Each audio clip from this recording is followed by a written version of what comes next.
เป็นได้ครับผมภาพบรรยากาศเนาะนี่แหละครับผมแถวอีสานบ้านเฮากับบรรยากาศดี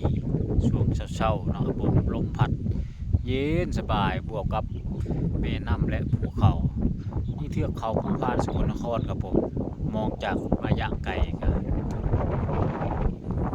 เป็นคลื่นสวยงามอยู่คือกันเนาะครับผมถึงสิบ่แม่นทะเลอันดามันแต่ก็ให้บรรยากาศร่มรื่นมุมเงาอันเห็นขาวๆก็คือพระธาตุนะครับผมอันนี้ก็เป็นวัดอยู่วัดภูอีกแห่งหนึ่งนะครับผมวัดภูบ้านม่วงนะครับผมภูเขาครับผม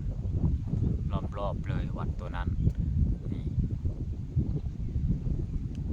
วิวบ้านๆเฮาเนาะครับผมวิวบ้านนอกก็สวยงามอยู่คือกันผักตบผักแหนผักชวารอบเขื่อนบ้านม่วงเด้อเมื่อนี้มาเก็บบรรยากาศเอาวิวบ้านนอกบ้านนามาให้พี่น้องได้เบิ่งได้ชมเนาะครับผมนี่ก็บ่มีอย่างมากมายสำหรับวิวบ้านนอกเฮาเนาะต่างพาเด็กน้อยครับผมปิดเทอมลูกชายอยากมาเล่นเปิดตาเก่งเบ็ดเก่งยังกับบ่คือสิบ่ได้ดอกครับผมหักพามาเนาะอยากมาปิดเทอมแล้วเนาะอยากออกมาเปิดสูตรบรรยากาศออกจากเงินจากชาติมาแน่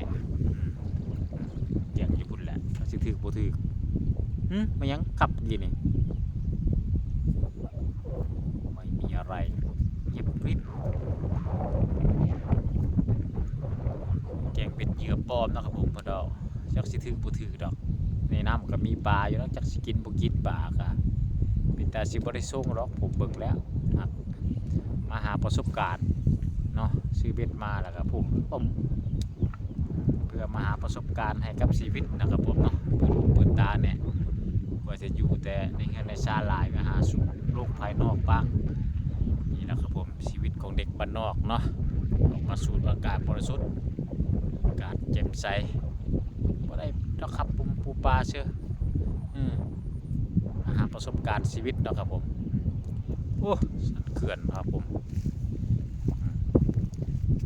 อากาศเย็นสบายคักนะครับผมวิวแถวนี้ก็ถือว่าดีครับผมนี่ท้องนาเพิ่มนี่ยังประสูนะหน้าแรงอยู่ครับผมแต่เขาเจ้า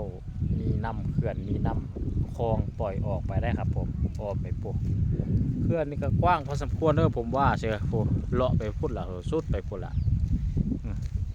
อ้อมไปปุ๊บกับบริธรรมดาล่ะครับผมให้เบิ่งเป็นภาพคร่าวๆไปเป็นนี่แหละเนาะครับผมนะชมไปพร้อมๆกันครับผมบรรยากาศสันเขื่อนดีอยู่นี่แหละเพิ่นคือสิบ่ได้ดอกอาจจะเมื่อยพุ่นละจังสิพาเมื่อสิมีปลาอยู่หรอกมาหักบดกินสิบ่ได้สั่นเป็นแบบนี้นั่นไปแล้วลมก็พัดตีทวนไปสิถึกบ่ถึก